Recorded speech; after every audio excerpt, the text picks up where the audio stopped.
Muchas gracias a todas y todos. Estoy muy contento de estar aquí.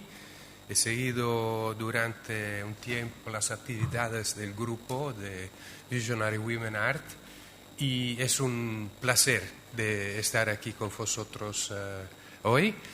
Estoy un poco emocionado porque esta va a ser mi primera ponencia en castellano. Nunca lo hice antes, entonces espero no decir demasiadas tonterías y vamos a ver. La importante exposición celebrada entre 2018 y 2019 en el Lembachhaus de Múnich, titulada Receptoras del Mundo, es una de las muchas exposiciones que en los últimos años han demostrado una vez más cómo el desarrollo del arte moderno no puede entenderse adecuadamente sin tener en cuenta su dimensión esotérica. La exposición se centró principalmente en 3 mujeres artistas profundamente influidas por las ideas esotéricas: Georgiana Houghton, Hilma af Klint y Emma Kunz. Esas 3 artistas desarrollaron cada una a su tiempo y su manera un estilo amimético o no figurativo, independientemente del mundo dominado por los hombres del modernismo artístico. El título de la exposición, Receptoras del Mundo, Weltempfänger en alemán, hace referencia a su particular sensibilidad, a su capacidad para captar las señales de otro mundo y traducirlas en un lenguaje pictórico extraordinariamente innovador y original. Una de las cualidades que más me intrigan del arte de estas 3 artistas es lo que yo he propuesto de llamar postumidad. Esta es una palabra nueva en castellano también y al original era una palabra inglés, posthumousness, que es también una palabra nueva que yo he inventado, y entonces propongo ahora de utilizar postumidad en castellano. No sé si les gusta. Y yo definiría la postumidad como la incapacidad o la falta de voluntad de que la obra de un artista sea promocionada y reconocida en vida, lo que proyecta la obra a un limbo temporal de oscuridad que puede durar décadas o mismo para siempre. Sin embargo, la postumidad solo tiene sentido para nosotros cuando esa obra tiene una cualidad o energía estética capaz de desafiar el olvido y la negligencia, a veces de forma sutil y gradual, a veces de forma repentina y dramática. Esto conduce finalmente al reconocimiento y la canonización. Entonces suele surgir una sensación de asombro. ¿Cómo hemos podido ignorar esta obra hasta ahora? ¿Cómo ha podido permanecer en el olvido durante tanto tiempo? El caso paradigmático de la postumidad en el arte moderno es, por supuesto, Van Gogh. Pero, por muy importante que sea en el canon del arte moderno, el ejemplo de Van Gogh es menos relevante ahora para nosotros, porque me gustaría más centrarme en los casos en los que la postumidad se mezcla con un profundo interés por la espiritualidad alternativa o el esoterismo, el misticismo y las doctrinas o prácticas que podemos llamar esotéricas. No es tanto el caso de Van Gogh, pero sí de las artistas de que vamos a hablar aquí. Y además, naturalmente, Van Gogh es un hombre, yo en este momento estoy más interesado en las artistas mujeres.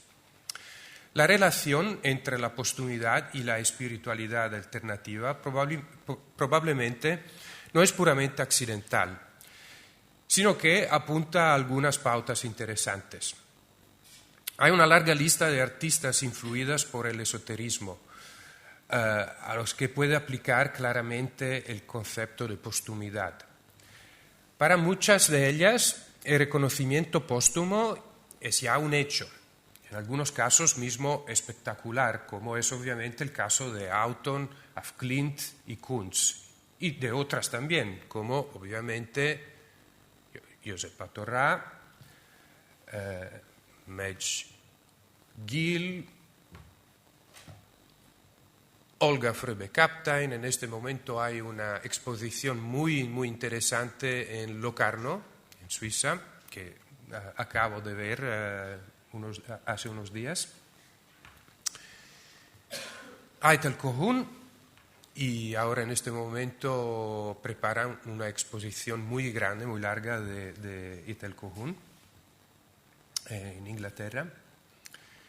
Bueno, estos son otros casos de esta situación. Y no se trata solo de mujeres, pero a veces de hombres también, como por ejemplo el caso también extraordinario de Luigi Pericle. Está claro que dependiendo de las circunstancias biográficas y psicológicas particulares, la postumidad puede encontrarse estrechamente asociada al mundo de la creatividad. Y sin embargo, no se ha explorado realmente como un fenómeno en sí mismo. Evidentemente no se trata de un fenómeno que solo podamos observar en las artes visuales, aunque este sea mi tema principal aquí. De hecho, la postumidad, y más concretamente la postumidad esotérica, puede encontrarse fácilmente en otros campos de la creatividad, como por ejemplo la literatura. Tenemos el caso excepcional también de Fernando Pessoa, con su famoso baúl de papeles póstumos, o la música también, con el compositor italiano Giacinto Scelsi, muy interesante. Y en algunos de estos casos, la propia postumidad se convierte en objeto de reflexión crítica para el artista, como es el caso de Pessoa, de Fernando Pessoa, que dedica muchas páginas, obviamente también póstumas, al problema de la celebridad y del reconocimiento artístico. Un aspecto que me parece especialmente interesante de la postumidad es la forma en que irrita y es antitética con algunos presupuestos ideológicos básicos de las sociedades capitalistas liberales, como la afirmación de la individualidad y del éxito personal. En la medida en que estas ideologías influyen en el sistema del arte contemporáneo, la postumidad parece estar también en desacuerdo con este último. Está claro que la postumidad es lo contrario de lo que el sistema del arte quiere de los artistas y de las artistas hoy en día. Se espera que un artista no sea solo un creador, sino también un manager o un empresario de sí mismo. En otras palabras, que luche por el éxito durante su vida, no por un reconocimiento póstumo muy incierto y aparentemente tampoco gratificante.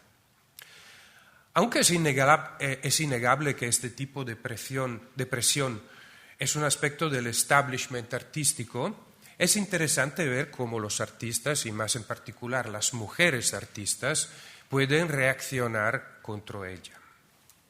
Un caso interesante es el de la artista estadounidense Cady Noland, que tuvo un éxito considerable entre los años 80 y principios de los 90, llegando incluso a batir el récord del precio más alto pagado por una obra de una artista mujer viva, y en este caso no póstuma.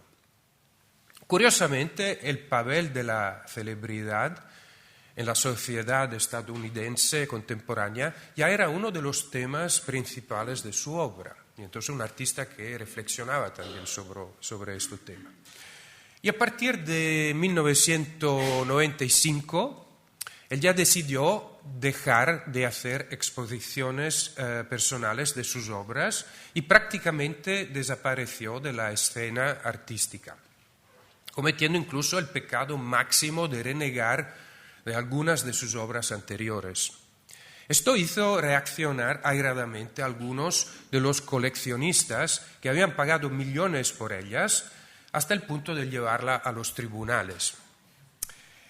Así que aquí, de forma similar al caso de Luigi Pericle, tenemos a un artista de éxito que en algún momento intenta por todos los medios rechazar el reconocimiento y construir intencionadamente su propia postumidad. Si reflexionamos sobre las artistas que he mencionado, y más concretamente las 3 mujeres artistas que aparecen en la mencionada exposición del Lembachhaus, creo que podemos ver surgir algunos patrones. En primer lugar, parece haber 2 tipos principales de postumidad. Una incapacidad para funcionar dentro del sistema artístico y, en segundo lugar, una falta de interés o un rechazo del sistema artístico. En ambos casos el resultado es el mismo, un artista que tiene suficiente talento y originalidad para ser reconocida por el establishment artístico y que puede tener éxito personal, se encuentra en una situación de relativa oscuridad que dura hasta el momento de su muerte y puede continuar indefinidamente después. Sin embargo, los 2 casos también son diferentes. En el primero puede existir el deseo de gozar de fama artística, pero este deseo, por la razón que sea, se frustra y no puede cumplirse. En el segundo, en cambio, aparentemente no existe el deseo de formar parte del establishment artístico y alcanzar el éxito personal. Si analizamos más detenidamente este último caso, entonces la postumidad como elección aparente del artista, y lo situamos en el contexto del esoterismo, nos damos cuenta de que puede haber al menos 3 motivaciones diferentes para la postumidad esotérica. En el primer caso, esta elección es percibida por la artista como dictada o incluso impuesta por alguna autoridad espiritual. Puede tratarse de una entidad preterhumana. No sé si se dice en castellano, preterhumano es una entidad más que humana, como un ángel, por ejemplo. Entonces, una entidad de un otro nivel de existencia. Pero también de un maestro espiritual que vive en este mundo. Este es, por ejemplo, el papel que Rudolf Steiner parece desempeñar con Irma af Klint en un determinado momento de su vida. En el segundo caso, el impacto de la obra del artista parece proyectarse hacia el futuro. El artista cree que el mundo no está suficientemente preparado o maduro en la actualidad para el mensaje espiritual que se transmite a través de esta obra artística. Subjetivamente, esto podría explicar por qué los intentos de exponer la obra no tendrían éxito, aunque el artista quisiera hacer intentos en esta dirección. En tercer lugar, podría existir una falta de interés por parte del artista por cualquier ganancia material o mundana que pudiera obtenerse a través de un arte considerado intrínsecamente espiritual. En este caso, se rechazaría implícita o explícitamente cualquier compromiso entre el valor espiritual y el comercial de una obra de arte. Veamos ahora cómo podemos relacionar algunos de estos tipos y motivaciones con los casos concretos de artistas inspiradas por ideas esotéricas. Para ello me centraré en los ejemplos de las 3 artistas póstumas incluidas en la citada exposición del Lembachhaus, Georgiana Houghton, Irma af Klint y Emma Kunz. ¿Cómo encajan en este esquema bastante abstracto de tipos y de motivaciones? Una comparación entre ellas ofrecerá, creo, algunas respuestas interesantes a esta pregunta. Las 3 artistas tienen mucho en común, eso es claro. En primer lugar, afirmaban recibir su arte de fuentes espirituales que van más allá de su yo limitado y su creatividad personal. En segundo lugar, percibían que el valor de su trabajo no era principalmente estético o artístico, sino espiritual. En tercer lugar, el hecho de ser mujeres las situaba en el contexto en el que vivían, en una posición de desventaja con respecto al reconocimiento público. Estas son las similitudes más significativas entre las tres. Pero también hay diferencias muy importantes. Empecemos por Georgiana Houghton. Al igual que las otras dos, Houghton afirma recibir sus obras de fuentes espirituales. Estas fuentes se identifican como los espíritus de personas fallecidas. En algunos casos han alcanzado un elevado estatus espiritual y se han convertido en ángeles. Ese es muy típico de la visión espiritual del espiritismo de esta época. Y entonces nos encontramos aquí en el contexto específico del espiritismo de medio siglo XIX, antes de la fundación mismo de la sociedad teosófica y del desarrollo de otras formas de ocultismo. Sobre todo, a partir de la década de 1880, estas nuevas formas influirán visiblemente en el paisaje cultural de Europa y serán significativamente, no solo para Irma af Klint, sino también para muchas otras artistas modernas de finales y de principios del siglo XX.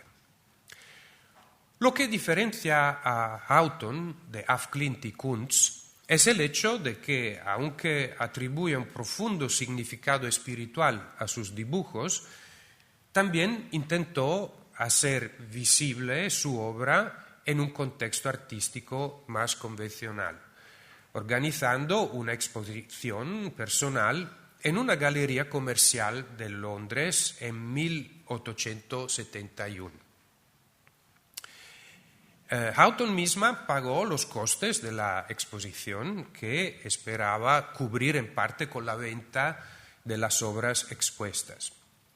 Pero al final el plan resultó un fracaso, al menos desde el punto de vista financiero, porque no vendió nada, no una obra, desafortunadamente.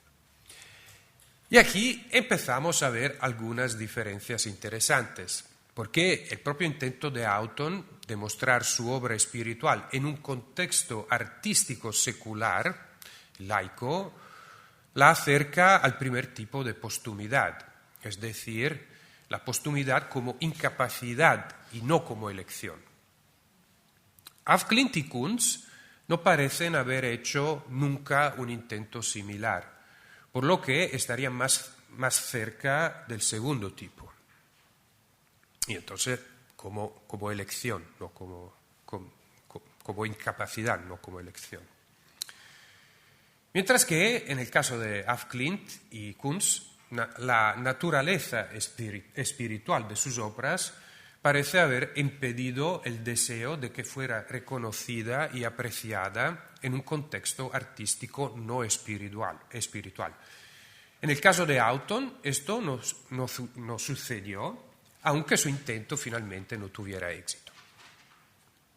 Y pasemos ahora a af Klint. Aún más claramente que Houghton, af Klint recibió una formación formal como artista. Estamos con ella en un contexto en el que la teosofía y más tarde la antroposofía ofrecen fuentes adicionales de inspiración aparte del espiritismo. De hecho, af Klint, inicialmente como miembro de un grupo de mujeres espiritistas, las 5, recibe orientación espiritual y artística de seres superiores que se parecen más a los maestros o mahatmas teosóficos que a los simples espíritus de los difuntos del espiritismo. Estos espíritus le encargan la realización de un gran número de cuadros que luego se expondrán en un templo, se llama templo.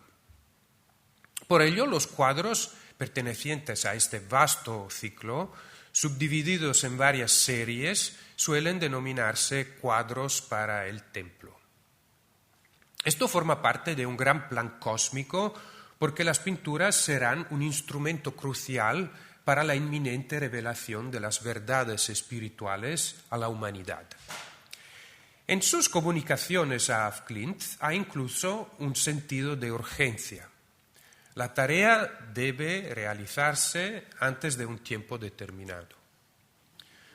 La idea de que estas pinturas se muestren al público parece, por tanto, formar parte del plan desde el principio.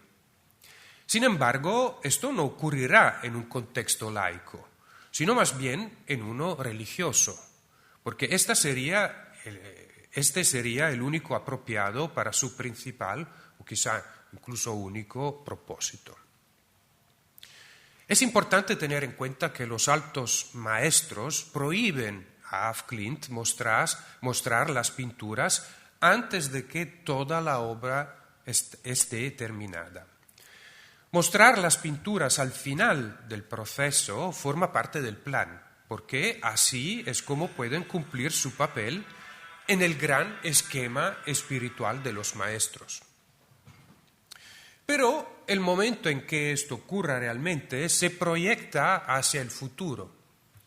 Sin embargo, incluso cuando Af Klint tiene la sensación que todo el ciclo de pinturas espirituales se ha completado, en diciembre de 1915, sigue sin intentar mostrarlas, al menos durante bastante tiempo.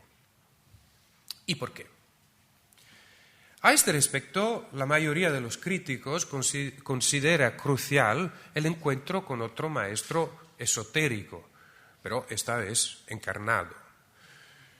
En 1908, Rudolf Steiner, que entonces daba conferencias en Estocolmo, fue invitado por Af Klint a visitar su estudio y ver algunos de sus pinturas.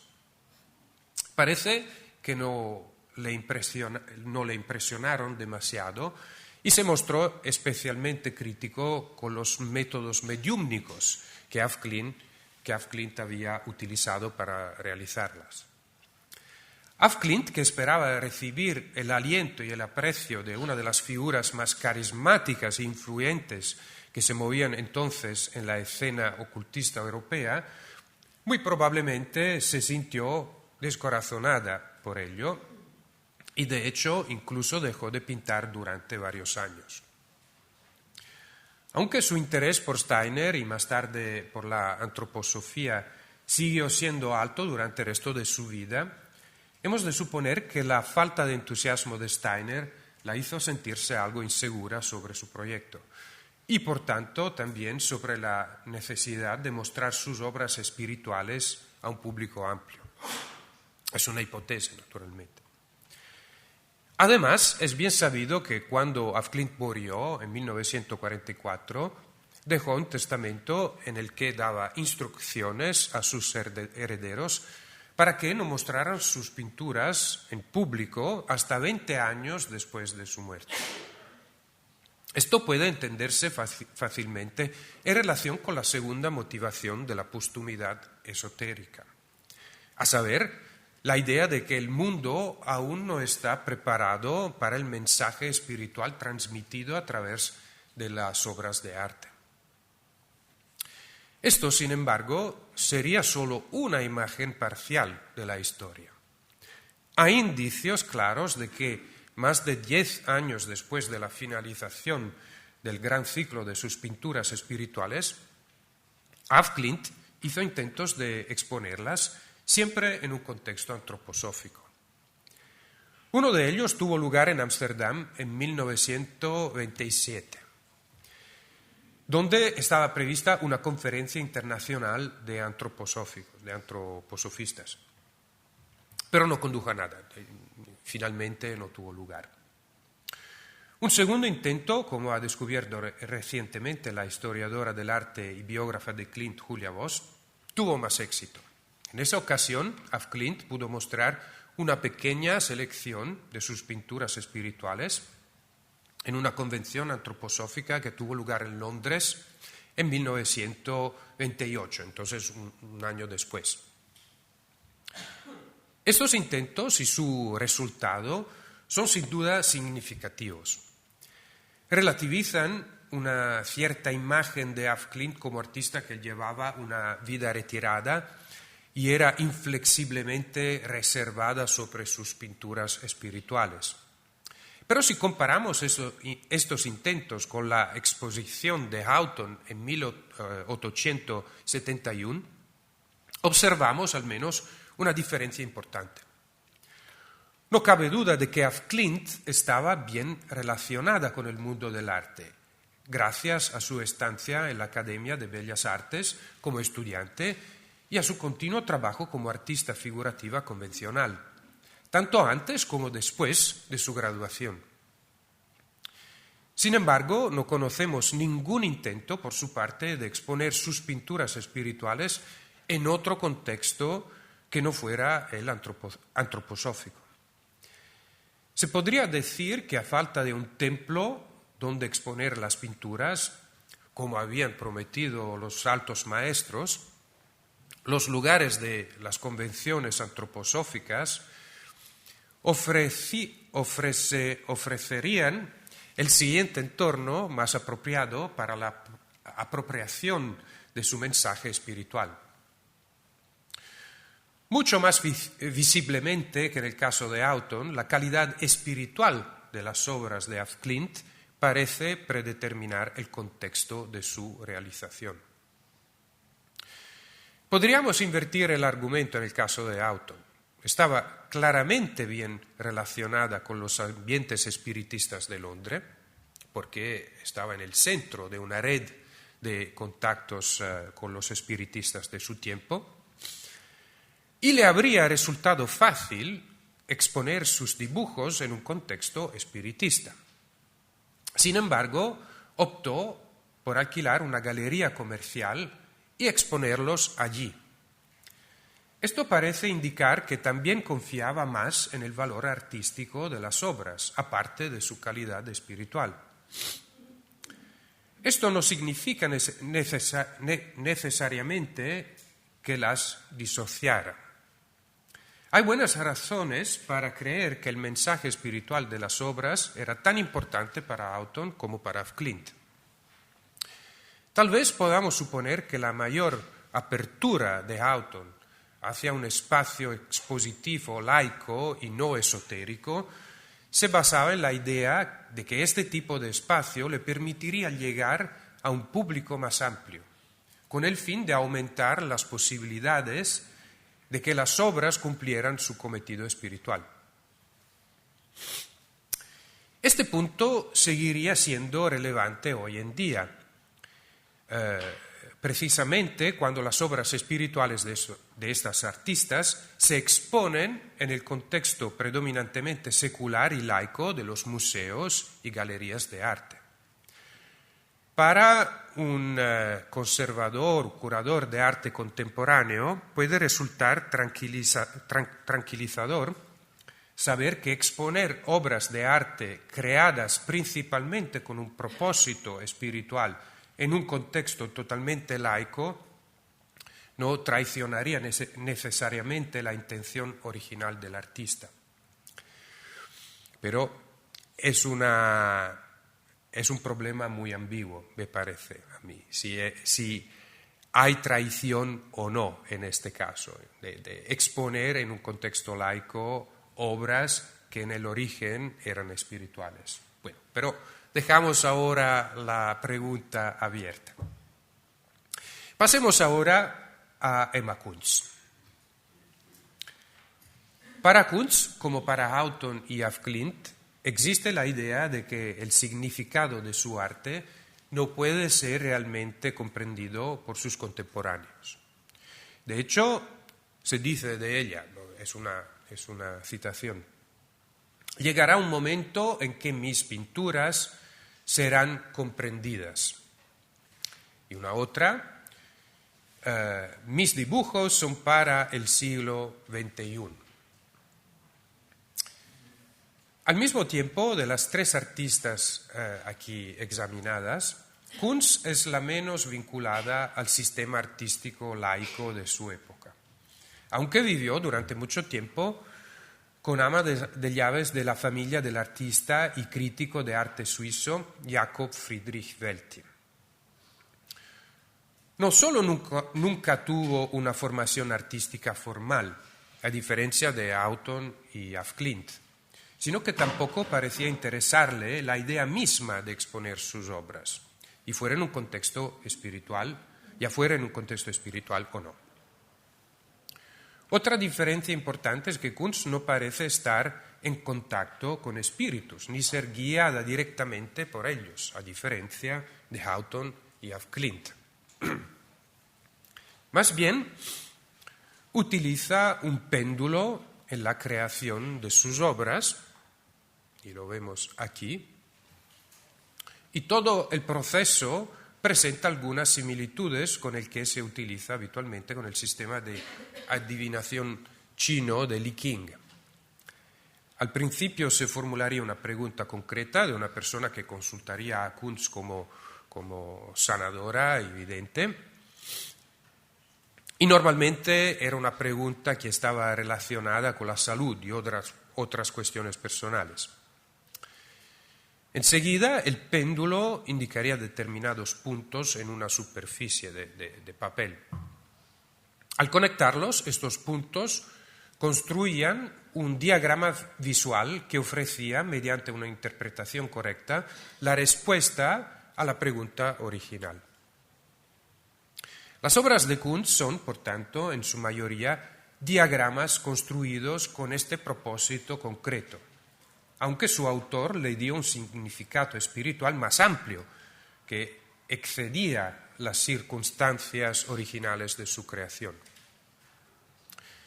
Curiosamente, esto acerca a Kunz a otra artista esotérica póstuma que estaba bastante cerca de ella, tanto temporal como geográficamente, y la que ya he mencionado, la Olga Fröbe-Kapteyn. Y junto a Fröbe-Kapteyn es fácil pensar también en Carl Gustav Jung, con quien estuvo asociada para la organización de las famosas conferencias de Eranos.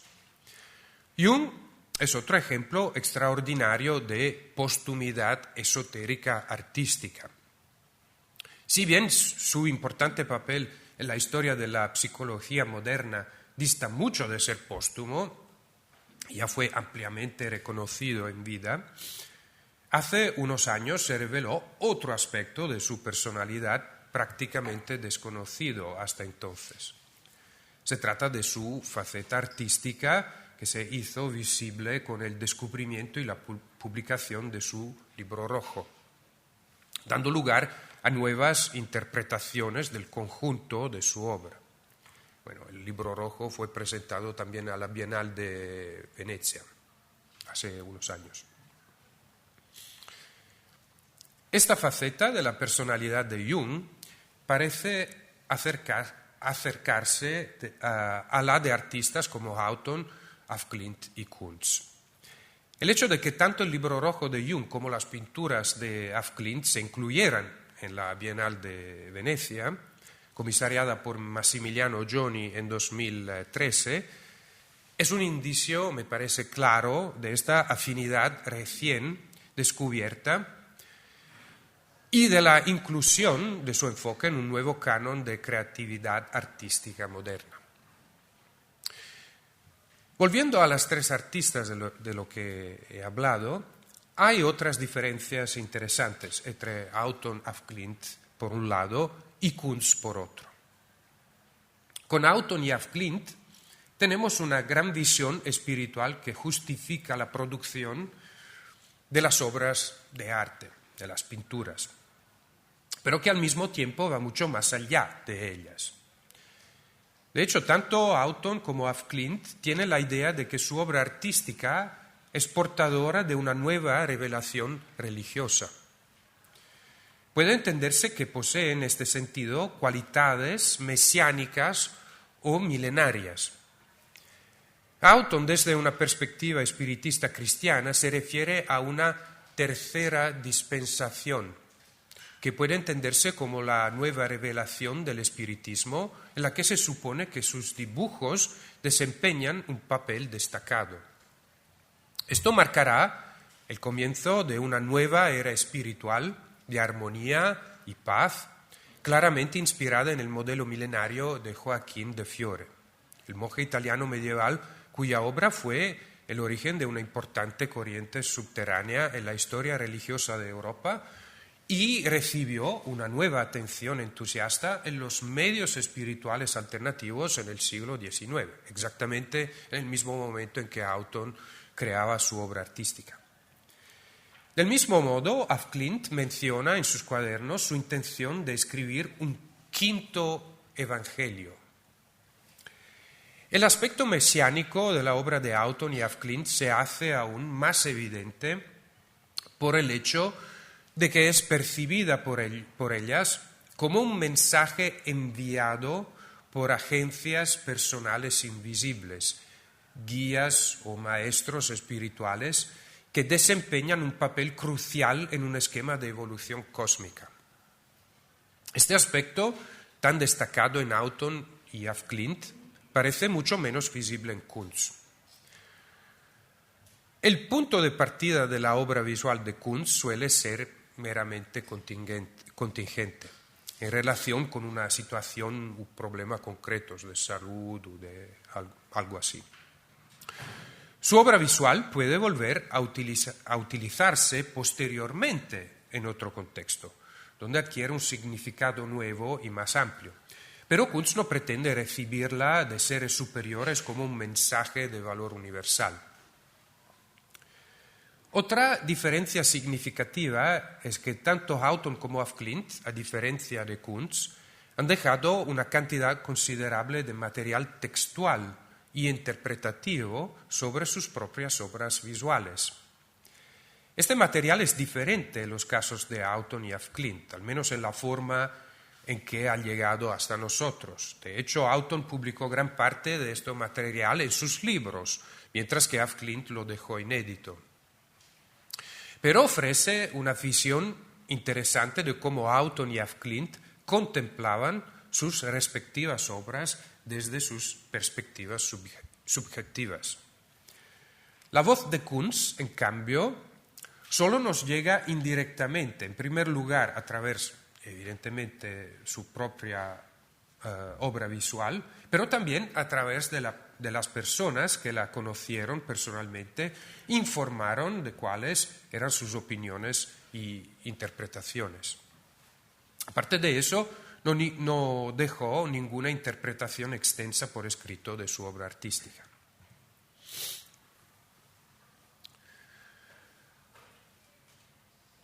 Como creo hemos podido comprobar, existe una fascinante diversidad en los tipos y motivaciones de la postumidad esotérica.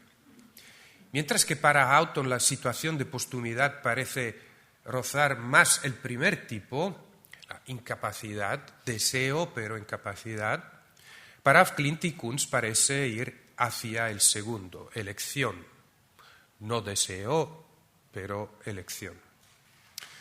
En cuanto a las motivaciones, mientras que en af Klint vemos que se dan las tres, entonces mandato de entidades, proyección hacia el futuro y desinterés por la ganancia material, en Kunz solo encontramos la segunda y la tercera.